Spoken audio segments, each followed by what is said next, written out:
go ahead and get started. Thanks everybody for joining us today for our webinar series on best practices in eDiscovery, artificial intelligence, and digital forensics. I'm excited about today's session. It's been a bit of a whirlwind when it comes to GenAI and the developments that have taken place over the past just handful of months. Today, we're going to present to you a live demonstration of how to utilize the strengths of large language models like ChatGPT and Claude for very specific eDiscovery use cases. And then we'll expand on that further as well into what some of the future use cases and applications look like, because these models are just getting better and better. And now that there's somewhat of a battle for the market taking place, it seems like all of this is accelerating very quickly. All right, a little bit about our webinars. As I mentioned, we cover eDiscovery, digital forensics, and AI best practices. If you have technical issues, you can email us at webinars@lexbe.com, or you're welcome to send me a chat in the interface, the GoToWebinar interface, and we'll respond to those quickly. We have webinar recordings available at lexbe.com as well as on our YouTube channel. Email us at webinars@lexbe.com to get notified of future live and on-demand events. And follow us on LinkedIn for eDiscovery best practices and links to our webinars and invitations for upcoming webinars as well. A little bit about us. If you're not familiar with us, we've been doing this eDiscovery thing for about 18 years or over 18 years. And Karsten's one of the co-founders. He's our guest speaker today. So he's been involved in this from the very beginning, and he's seen the rapid evolution of the platform and actually has developed it firsthand. So I'm excited to have him here today to present to you. Lexbe is highly affordable, full-featured, lightning fast, and it's a cloud-based eDiscovery platform. We help legal professionals with limited resources successfully handle document-intensive cases. In January, we launched Lexbe Copilot, which is an advanced GenAI integration for delivering intelligent eDiscovery automation, and we're going to show you specific use cases of that today. We deliver the industry's fastest return on investment per a study that was done by G2. We've also consistently been rated as having the best customer support, the best service, the easiest to administer, the easiest to do business with, and the easiest to set up. Most of our clients, when they sign up with us, they're set up the same day. And so it's very easy for us to get you going and set up on our platform. And we have a team of SED certified eDiscovery specialists and a full advanced digital forensics lab to support you with your evidence acquisition as well. A little bit about Lexbe Copilot. So Karsten and team identified this as a tremendous opportunity. We've done extensive testing on the large language models, and we developed secure integrations with the large language models to be able to deliver advanced functionality to you and enable you to leverage that. It can work across a single document, multiple documents, or even the entire case if needed. With Lexbe, you bring your own LLM license, so we make it super easy and cost effective for you. So you sign up for ChatGPT and you can access the integration through our platform, and it's very simple to set up. You can have this integrated into your specific desired workflow within the platform. There are an immense number of use cases, and we're going to cover a bunch of those today, but as an example, I utilized it the other day to analyze IoT data from a transit authority, and it's pretty amazing what it can do. And especially, from my standpoint, now Karsten's going to cover a bunch, but on the front end, the early case assessment capabilities of this and quickly getting to the relevant data, utilizing this as a tool is just invaluable. With Lexbe Copilot, you have pre-engineered prompts and you have advanced prompt management and collaboration which is especially powerful as you're starting to understand, how to get the full potential or leverage the full potential of these large language models. Also, I think what you'll see from us in the very near future too, not just this announcement, but we've got a bunch of follow-on announcements, and it's very exciting what we're bringing to market and some of the things that we're doing that include these large language models. So as I mentioned, this is developing very quickly, and you're going to continue to see a bunch of this in the news and applied to specific cases. So a little bit about Karsten. So Karsten is a co-founder and the chief technology officer at Lexbe. He has over 18 years experience in eDiscovery. He has over 25 years experience in advanced software architecture, cloud computing, and artificial intelligence. He has an MBA from the University of Texas and a Master's of Science in Electrical Engineering from the Technical University of Denmark. So Karsten is a Dane, and yes, we're happy. Yes, I am very proud. Right? We're happy to have him. Like most Danes, yeah. Some of the eDiscovery use cases that we're going to talk about today, and Karsten is going to take over here momentarily. But we're going to talk about the use of GenAI for automated document review. We're going to talk about, summarizing single documents, multiple documents, or an entire case. That includes depositions, medical records, things of that nature. It's very effective in helping you identify key events across sets of documents or within a document. It's very effective in helping you identify key entities and key issues. You can automatically create a timeline of events or a chronology. It's amazing too if you happen to practice in specific industries like telecom that tend to be acronym heavy. So it can automatically define those acronyms within the document for you. And so as you're going through your workflow and your review, you can ask it to do that, and it does a stellar job of that. You can automatically have it identify PII and PHI and language translation and much more. So before I hand it over to Karsten, I've got a couple of polling questions that I want to ask to help set the stage for his presentation. All right. And the first polling question, are you actively investigating how to use GenAI in your practice? All right. I'm sure you could imagine this is going to be a resounding swing in one direction here. So, and as we're going through this demonstration, Karsten, we'll probably want to touch on maybe one of the primary drivers that people aren't. All right, let me close this poll real quick, and let me share the results. Okay, so 77% are saying yes, 23% are saying no. I'm speculating that maybe the 23% are somewhat concerned about maybe security. So we can talk more about that, certainly. All right. Yeah, I'll be happy to touch on that. Yeah. And then got another question just around the size of the ESI set or the number of documents that you guys are experiencing in your cases. Are you experiencing an increase in the number of documents in your cases?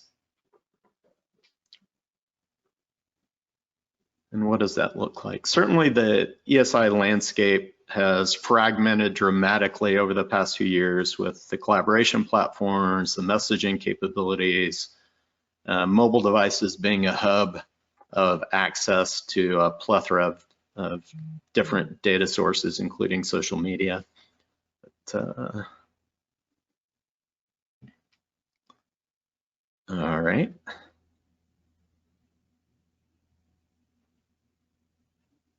go ahead and close that poll. And I'll thank you for participating in our polling questions today. I'll show the results. Yeah, so 58% are saying yes, 22% no, 19% not sure. You know, that's an interesting distribution. Certainly, there's some utility with GenAI in helping you handle some of these document-intensive cases and the increase in the number of documents. So I think Karsten will talk more about that. We'll hide that. And now I am going to make Karsten the presenter.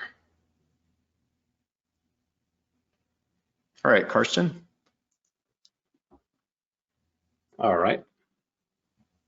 Can you see my screen? Yep, looks good. Okay, that's great. Yes, I did. I was born and grew up in Denmark, but I've been in the US for the past 30 years. Still can't get rid of the accent, but I'm here and I'm not looking back. With that, let's get started. It's really, where do you start? There are so many aspects to this. What we're gonna focus on today is showing you some of the things you can do with the data set out of Florida from when Governor Jeff Bush was in charge, and it's public domain, so therefore, we can use those. And I'm going to show some various options we can do for GenAI on that data set. We have a couple of other documents in there as well. And yeah, let's dive into it. So we are, as Jeff said, a full-featured platform because we've been around for 18 years. And then everything you see today in the GenAI is in production. It's client-facing. So this is not a lab. This is not, internal. This is something that you would have access to on the platform. So the first one we did was we wanted to see if we could successfully automatically classify documents for responsiveness. And there are different topics within that data set. We concentrated on 6 of those topics and coded them internally. So this is done by staff that knows how to code, but they don't do it professionally day in and day out. So we started there, and then we're going to look at how does that human review from paralegals compare to an automated review using GenAI. 6 different topics. Let me show the results of one of them, which is in the space results. So go in here, we're running different topics with different engines. And you can really choose, any of the major ones, the engines from Microsoft, from Google, from Amazon, and it just depends on which one do you like most in terms of the performance, the quality of the output versus the cost. And we've seen some of them that are really, 1/3 or 1/10 of the cost of the most expensive ones, and the results are quite comparable, if not, every bit as good or better. So I like the idea that you can choose between the models from all the different big vendors, and that way you can choose the one that best suits you. In fact, I view it very much like browsers. There's not one browser to rule them all, and you could sit around at a conference and different people will have different preferences. Somebody says, I want Chrome, others want Safari, you name it. I think the same will happen here with the models. So you can actually choose your individual model for that purpose. In terms of security, if you are new to this area, you may not have heard yet that you should not use the free accounts. You have to use a paid account. The free accounts will capture all the data that's being processed and use that for training of models. Whereas if you have the paid accounts, then you have the zero retention APIs, and nothing that you ask or is replied to is stored and used for training. So that's absolutely critical.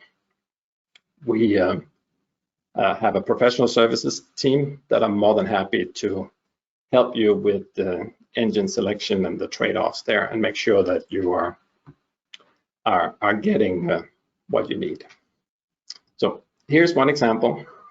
We went in and we looked at these documents related to space in Florida and space exploration.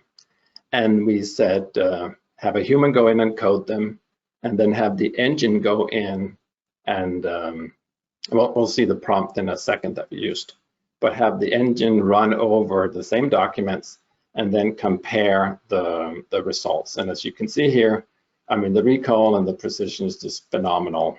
And it's an internal study, but we did this across 6 different topics. We found consistently in the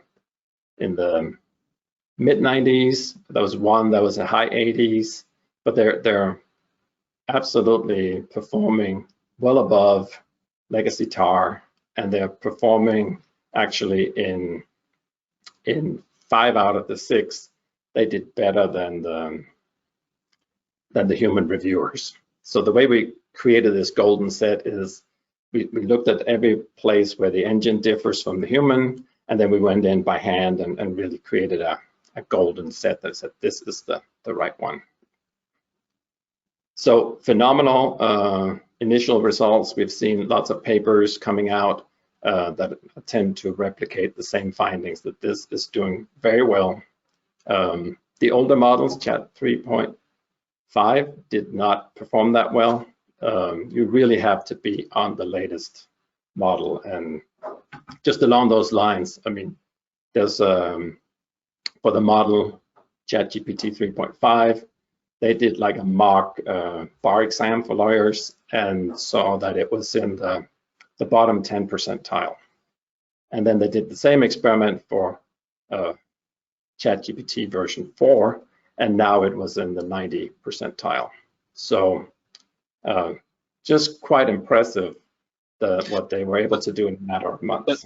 So Robert Keeling at Sidley has done a similar study to the test that we performed, and I think he's experienced and published similar results. So he was surprised at how well the GenAI models can do at document review, especially first pass review for responsiveness. Right. Yeah, I like to call it scary good. It's in certain areas it's scary good. And it's even able to score itself. So it can say, is it responsive, yes or no, but also what confidence level do you have? And here you can go in and click on these and see things with low responsiveness. And there was one, for example, where it said, I think this is related to space, but because the subject says it's related to space, but there's an attachment that's not included in this document. So I can't determine for sure that it's related to space, but based on the title, I would say it is. I mean, it's at that level, very impressive. I love the fact that it reports on the rationale as to why it's responsive or not responsive. That in particular is a tremendous strength. Right. And as Craig Ball, to paraphrase you, it's teaching tar to talk, and I like that sentence. So that's what it is. You're getting that rationale. You can often go back when there's a disagreement and just look at the rationale to see where it came up with this. So here's an example. I was just going to say one more thing, and then I'll let you go. But I know you talked about kind of the different levels with ChatGPT of 3.5, and then you talked about the other ones as well. But Claude 3.0 just came out. ChatGPT 5.0 is on the horizon, and it looks like that's going to come out relatively soon. These models are getting better and better. What is it about the models, Karsten, that make them so effective in this capacity? So that they really have trained on all the data that the companies could get their hands on. So they've crawled the web and all the books and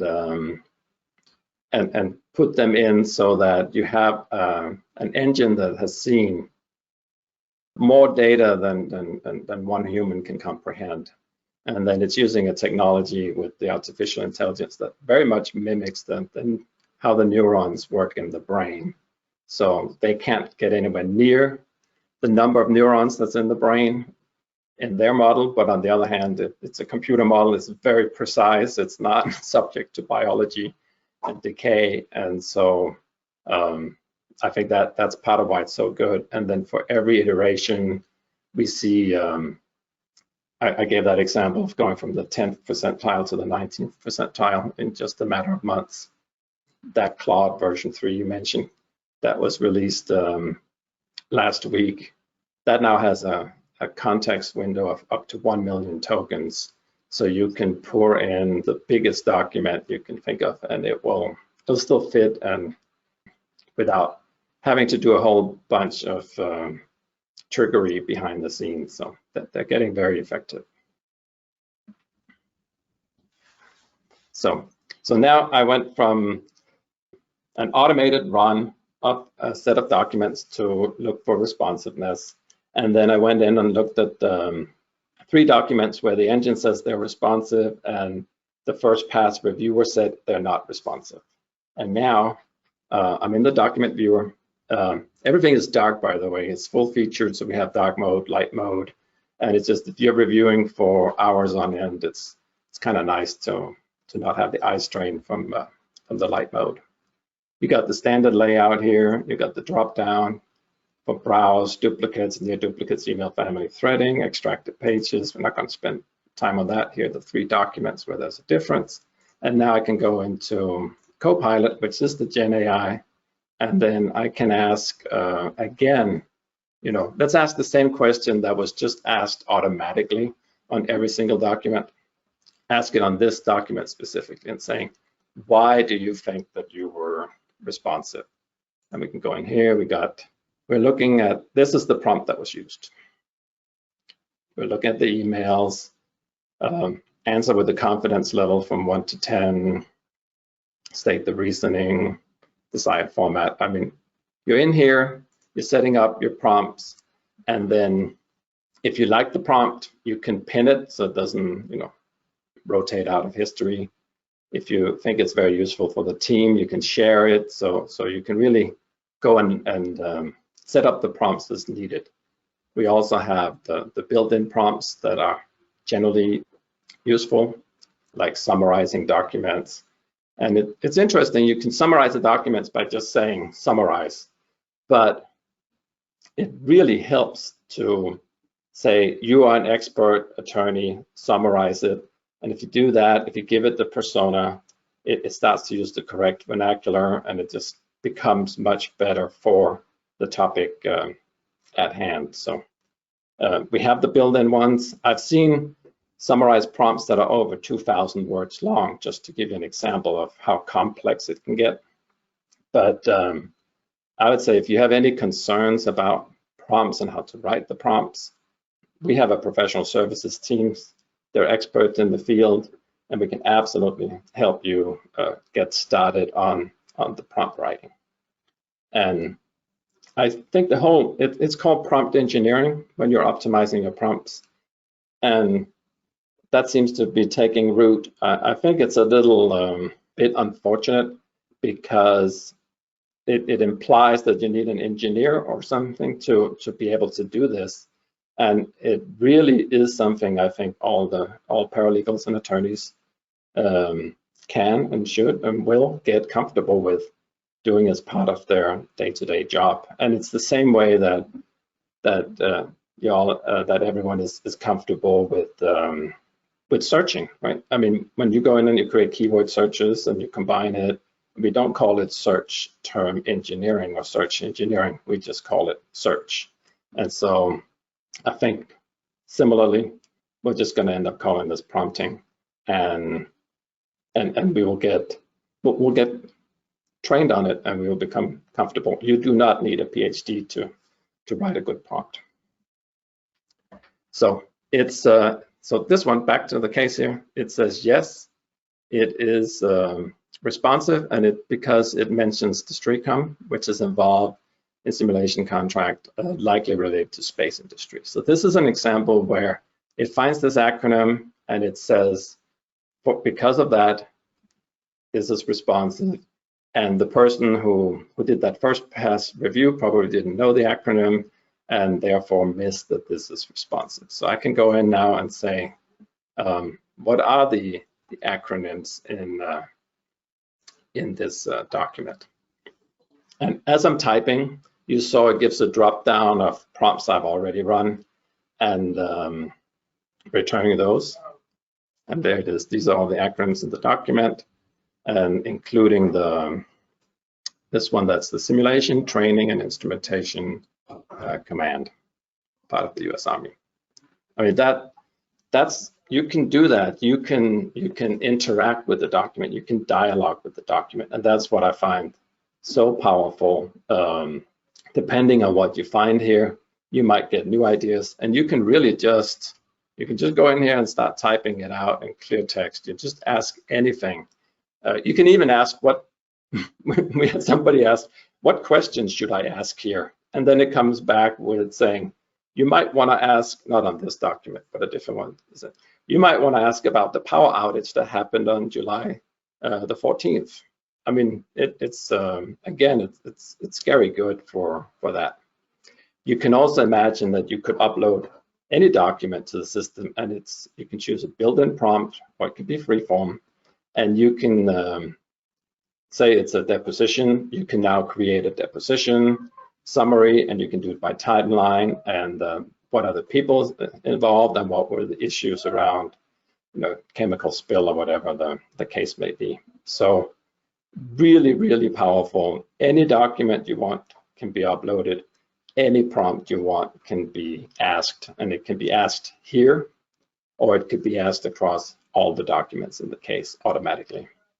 And you can set it up to where this co-pilot now, as you're going through the review, it could give you let's try another one. Let's try a PII, for example. So it could be showing you entities, it could show you a summary, it could show you the PII, there it is, and you can even combine these into your prompt to where you're saying, first do a brief summary followed by any PII followed by acronyms or something like that. So you can actually have multiple of those. And then as you go from document to document, we automatically generate the response for the next one. And so it truly is your co-pilot. You're going through, you're reviewing it.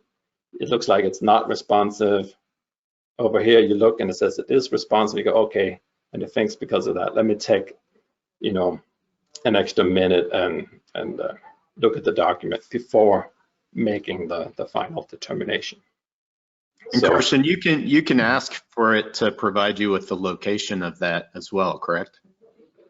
Yeah, and we had some CAT files, and it's, what am I looking at? I know if you're the attorney, you probably already know what you're looking at, but it was fun because it says you're looking at a floor plan with 4 bedrooms and 2 bathrooms, and it's able to make sense of something that underneath is just gibberish. It can pull out tremendous summaries of Excel spreadsheets and tell you what are is this company on a upwards or downwards trajectory in terms of revenue.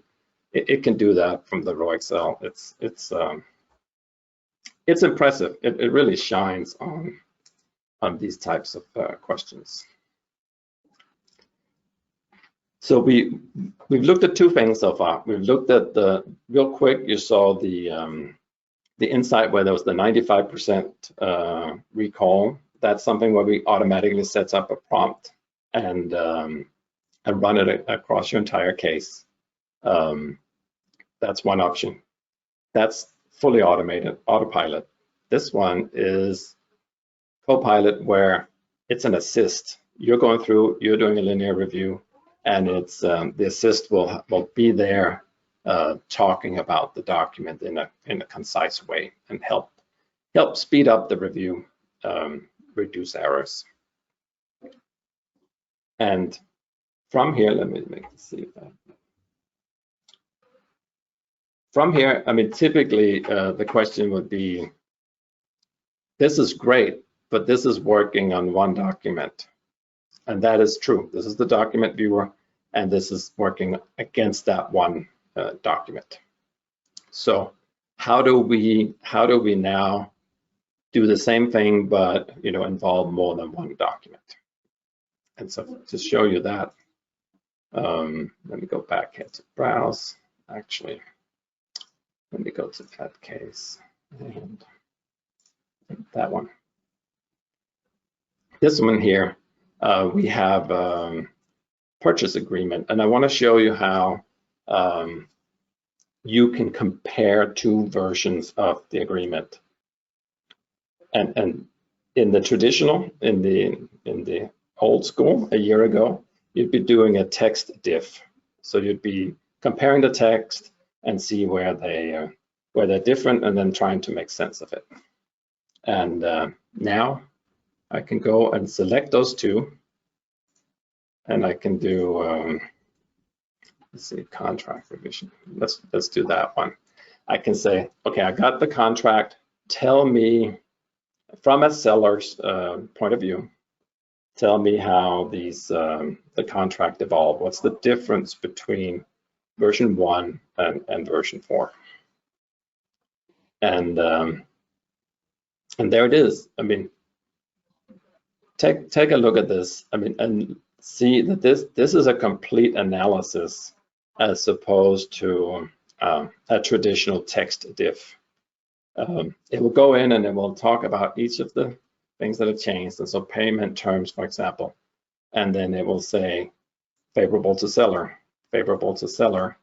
and then neutral to seller. And there's one that's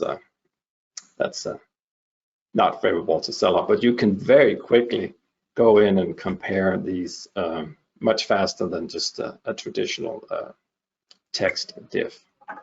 So this is a way you're back on browse. You got your tens of thousands or hundreds of thousands or millions of documents, and you can select the subset that you're interested in. You could do the three-way comparison. I mean, it doesn't have to be two. It's able to do much better than just a straight text compare. Interestingly, on this one, we did, if you just do, again, back to the prompting and how to write good prompts, if you just say compare the two, it will just compare and contrast.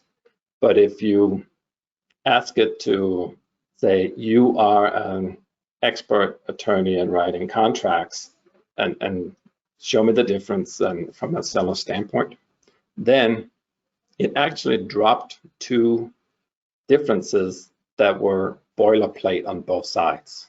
So you're an expert.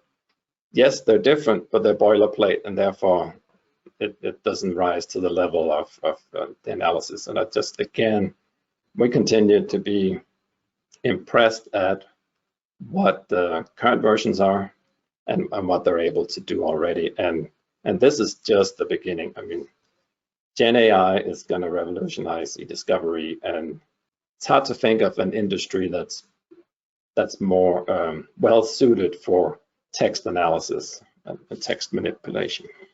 I have to diverge for just 1 second because I find that fascinating, and that is, we mentioned how the engines have been trained on every document in the world, and therefore, they've seen everything. When we make the prompts, the more we talk to the prompt as a human and give the more details we give it, the better the results tend to be. So very much treated like, so instead of just saying, find me the emails, you'd say, find me the emails and include both the to and the from and the CC and the BCC, and also include emails that are in the body of the text. Be mindful that, it might be an @ sign. I mean, it might not have the @ sign, but it might say AT instead. I mean, just talk to it like a human, give it all the details. And one example I really like is, why do you give them all the details? It's because you might have some assumptions you're not even aware of when you say do a summary. You might just think it's from the seller standpoint. One good example I thought I came across was what is 10 plus 10? So if you see what is 10 plus 10, everybody's like, what do you mean, what is 10 plus 10? It's clearly 20. But to the engine that's seen everything under the sun, if I said 1 plus 1 is an addition, 1 minus 1 is a subtraction, 1 times 1 is a multiplication, and 1 divided by 1 is a division. Now, what is 10 plus 10? The answer changes, and the answer is now it's an addition. So just by giving it more details, you get a different answer. The answer could also be, this is math. The answer could be, this is a problem you expect to be able to solve at this grade level. It just, I mean, I challenge you to have fun with that. It really depends on how you create your assumption. You can have a lot of valid answers to that one. So take that, work with our professional services people, but really treat it like a human. I don't think I have to say please yet, but I was talking to some people, some engineers from Anthropics with Claude, and they said that you do get better results if you say, and please read the document carefully. I'm not kidding you. I mean, if you include in the prompt, and please read the document carefully, it gives more weight to that document than its general knowledge in the world, and therefore it starts to produce more accurate results. So that was a side note. Just wanted to put that out there. Let me show you another example. This is one that, I mean, we have so many, and they come every day. We get new ones. This is one that that Jeff gave to me an hour ago. So I hope I hope it goes as planned. Let's see. And if not, then we'll blame Jeff on that. This one is from, would be of interest to the personal injury attorneys, where you have the medical records. So you got 5 different medical records. You get them in. They might be in lots of different formats if they're from different providers. And you're looking at a summary, and you want to get that consistency when you're looking at it. So it's now going in, it's extracting the text from all of those documents, combining it, putting it into the engine, asking the question, and then getting back a very concise and summary of the items that we asked for in the prompt. And so now it's consistently formatted, and you're able to very quickly look over these 5 records and see, for example, who are the providers. But also, we had one client that was seeing this as personal injury attorney, and saw that the additional providers line was extremely valuable, because that just allowed them to get additional subpoenas and know how to follow up on these. So there it is. Jeff, there's your medical example. Thanks, Carsten. That's great. And just again, to address the security issue, we operate in a HIPAA compliant environment, and we have a business associates agreement in place with our GenAI partners in order to comply with HIPAA regulations on that front. Right. And here's the underlying documents for one of them. So you can see, to do the analysis we just did, looking at the raw text would take a lot longer, especially since the format changes from provider to provider. Yeah, and this is relevant for the insurance defense crowd too. That's on Right. this webinar. So right, and yeah, I mean it really is just it's your imagination that's the limitation, right? You mentioned earlier you could upload depositions and have them timelined and summarized, but it really is whatever your documents are. I encourage you to take your specific area, your specific use case, and we would be happy to look at that, work with you, get the prompt set up, and demonstrate how effective it could be on your data. Let's just, to come full circle here, we got 50,000 documents from Florida. Let me look at one topic, for example, related to water rights. And let's select those. Let's suppose we go in and let me find one with like water rights issue. So this one's going to take a while because there are more documents. So we're working on improving the speed further so that there's no delay. But while this is crunching, I want to put this in context. I want to put this in context of, we asked an employee at Lexbe to do the same, to say, here are 50,000 documents. Go in, tell me what are the issues that within that data set related to water rights. And see, work the better part of a day to get the same answer that you just saw here in half a minute.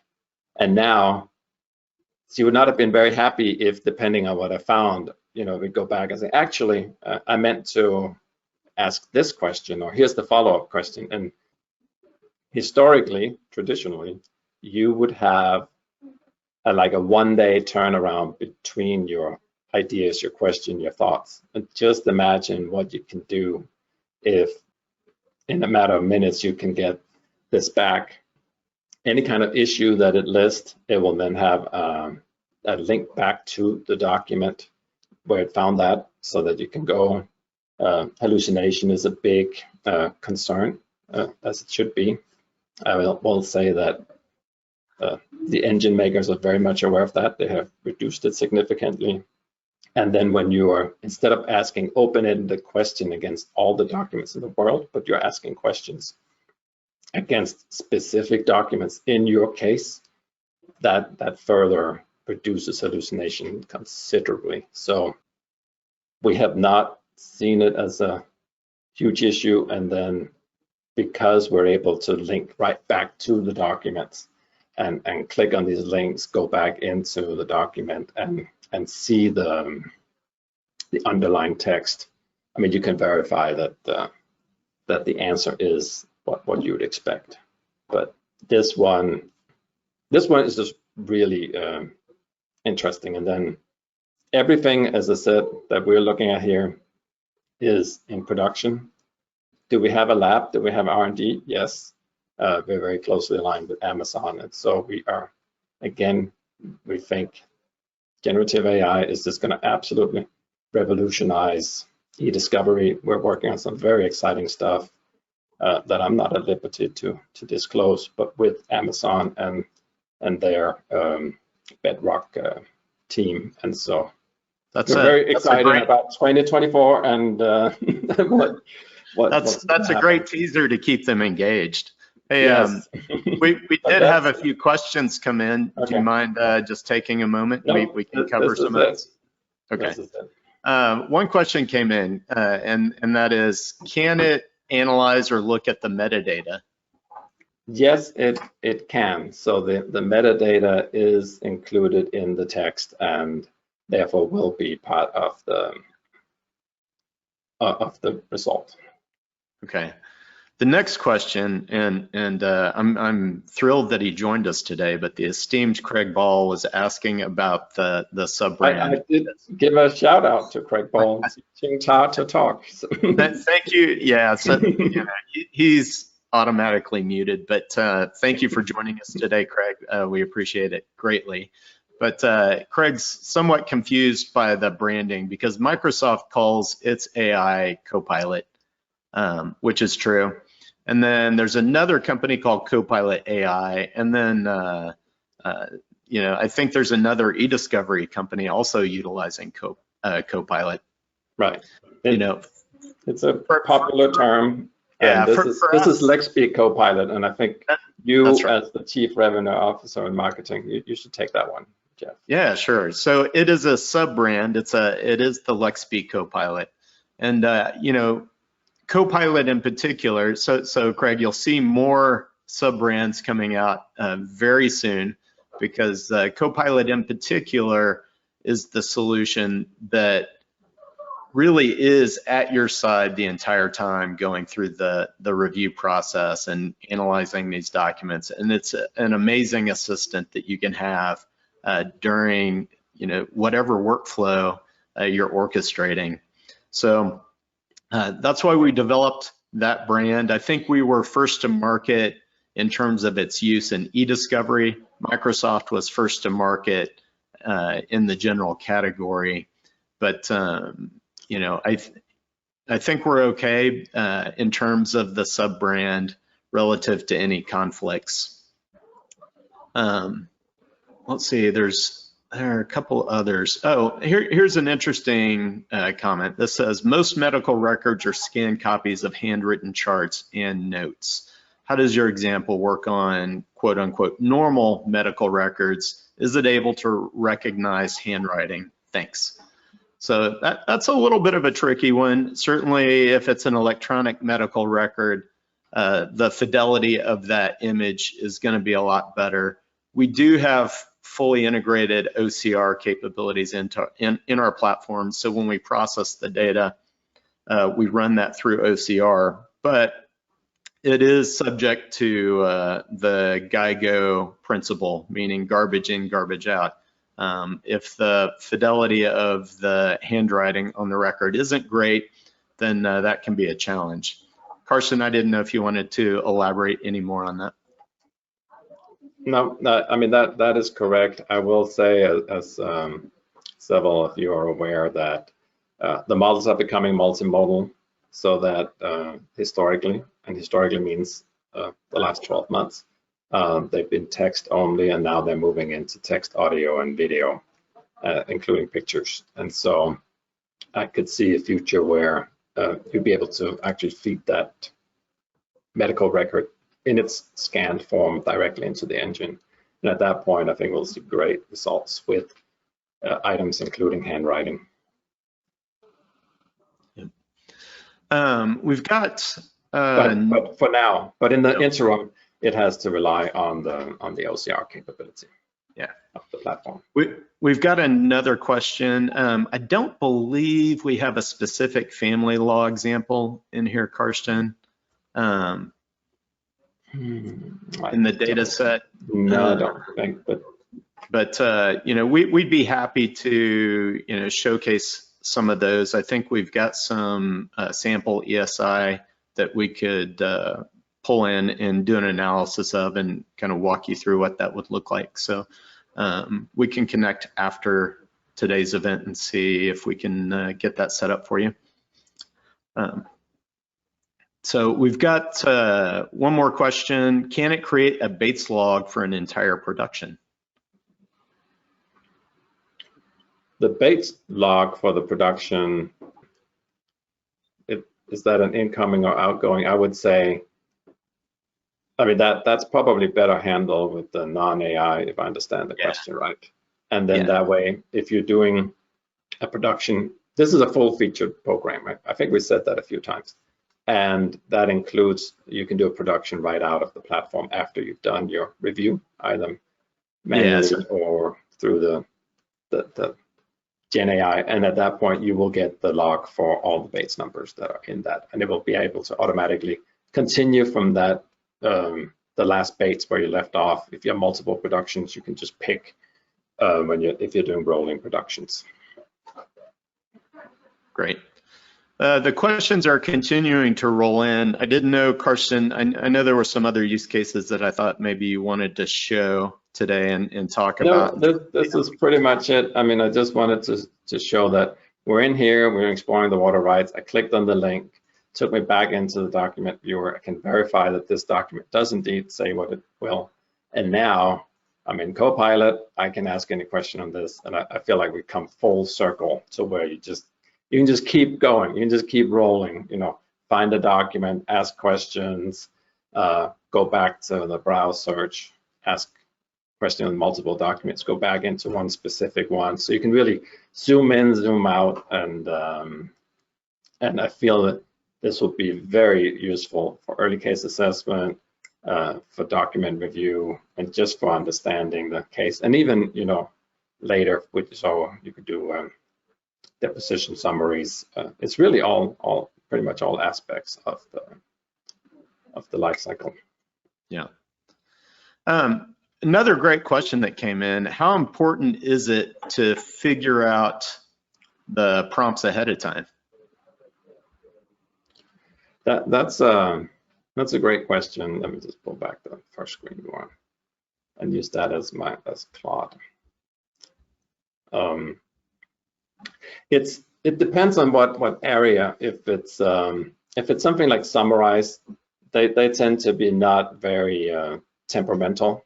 The only place where the engine is extremely temperamental is if you want it formatted in a certain way. So if you tell it to, I want it back, but I want it in a bulleted list. Well, guess what? You may get it in a bulleted list, or you may not get it in a bulleted list. It's really, it's funny because from a programmer standpoint, those parts were trivial in the past, and it seems to be really difficult for the engines to do that. So that's when you have to experiment. When it comes to running review, we tend to see that you make a prompt that's based on the request for production.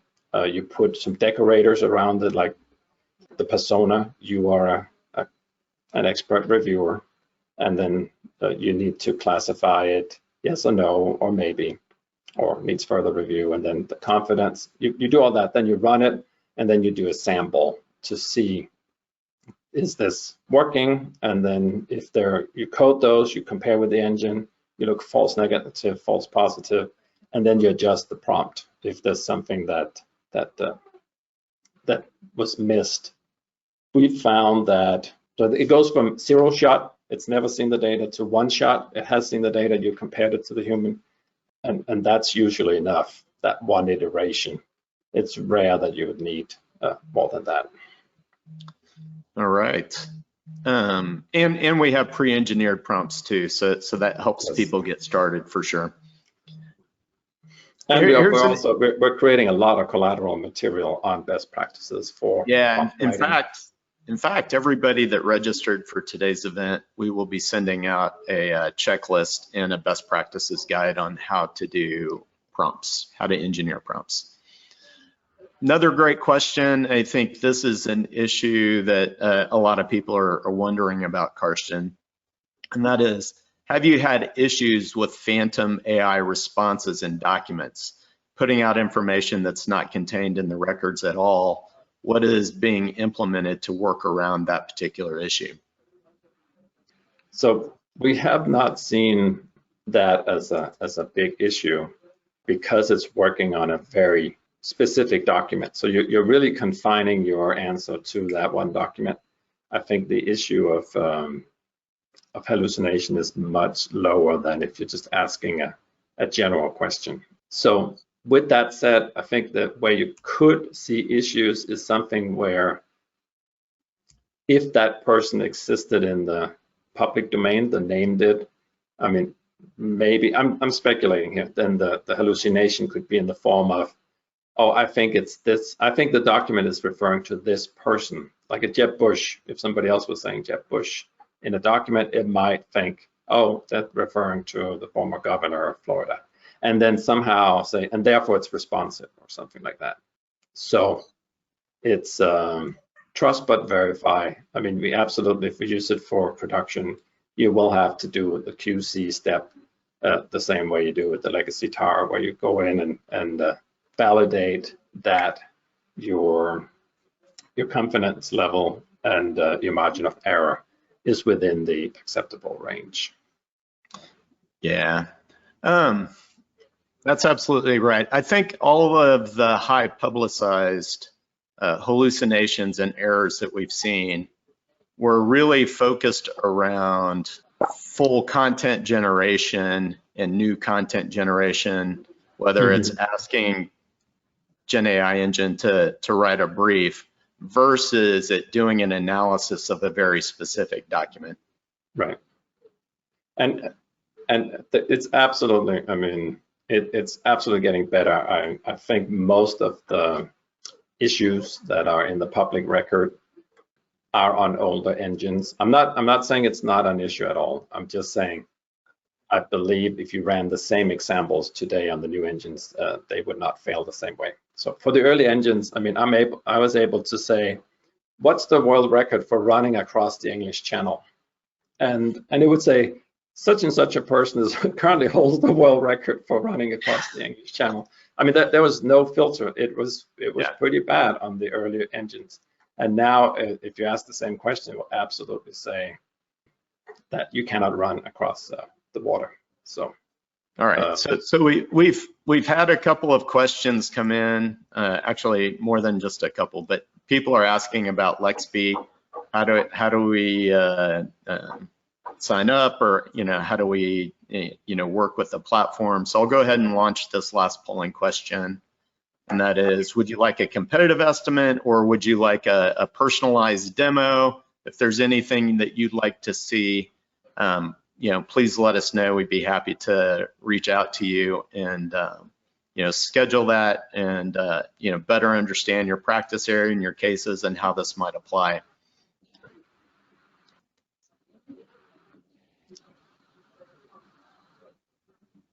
All right.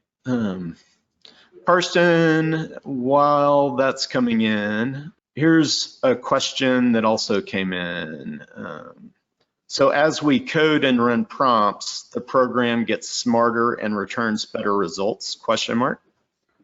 That's an excellent question. That is what we're used to seeing in TAR, and that is one of the big differences between the traditional or legacy TAR and the current GenAI. And that really is, you are creating a prompt where you're instructing the engine to go. You do have to validate it. I mean, run a couple hundred documents, see that you're getting the expected results, that you're not missing something. But you create a prompt, it's ready to go. It does not get better over time. It does not get worse over time. It's not subject to a misclassification in the early training set. It's not subject to duplicates being coded in opposite. One is responsive, the other one's not, even though it's a duplicate. It's not subject to any of that at all. I think it's a real strength that doesn't have to be trained, and that it can give the answer to why it's giving the prediction it does. That also means that corollary to that is, if a certain prompt will give a certain recall, then you change the prompt, it'll give a new recall, and hopefully a better, because if you're improving the prompt. But you cannot really say, give me the prompt that will give me 80% recall. It doesn't work that way. You're giving it instructions the same way you would to a human, and then it goes and it will give a certain recall. And as you see, we're often well into the 90%. But it's a key differentiator.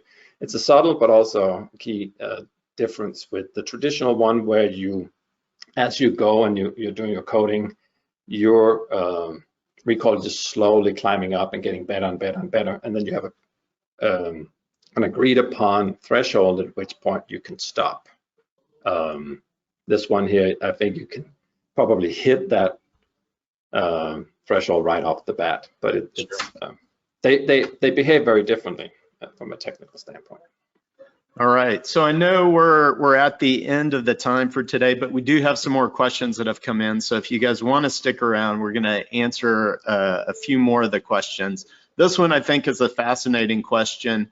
Do you have to train it to recognize all the different date time formats, or will it be able to detect modifications in these? For example, March 1st, March/1/24 versus 03.1.2024.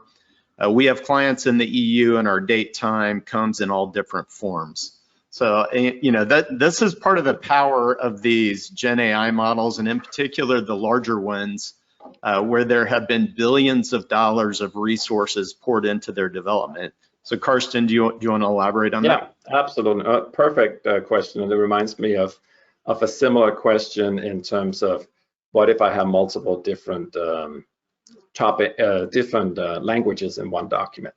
So the first thing that the model does is it does what's known as a word to vec, which is it converts every word or date into a vector for what that represents. So think of a vector as a topic.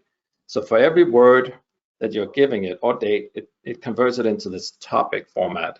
And now it's a great unifier. And so if you're asking a question, it will be able to deal with the dates from different regions, but it can also deal with languages. So if you have a case with mixed language, you don't have to first convert it all to, say, English and then do it.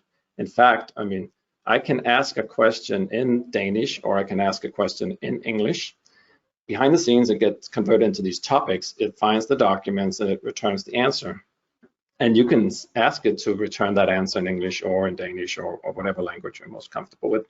And in fact, I mean, at one point, I asked a question, it came back with the answer, you know, who was it? It was something about a person's son that was in jail and how, you know, to get out. And then when I clicked on the underlying document, it wasn't even in English. But I asked it in English, it responded in English, clicked on the underlying document, and it's correct. That is the answer, but it doesn't care. It's working at this topic level, it's working at that higher level. It's so we have not done extensive testing on the language. I mean, there would be one issue, right? I mean, if you have 3/4 in 3/4 2024, I mean, that's March 4th in the US, and it's April 3rd in Denmark. So it's, I mean, you'd have to really, I think you could get through that with more clarifications in the prompt, but that would, but I haven't tested it explicitly for that particular scenario. Right. Great, thanks, Karsten. That was a great presentation. I really appreciate you jumping on here and taking the time to give this demo. I thought it was great, and I really appreciate everybody joining us today. Watch your inbox for an invite to our next webinar on best practices in eDiscovery, artificial intelligence, and digital forensics. And we are very, very fortunate. In one of our upcoming webinars, our guest speaker will be Craig Ball, and he's going to be talking about ESI protocols. So we're very excited about that session. Thanks again, Karsten, and thanks everybody for joining us today. You're welcome. Thank you for taking the time.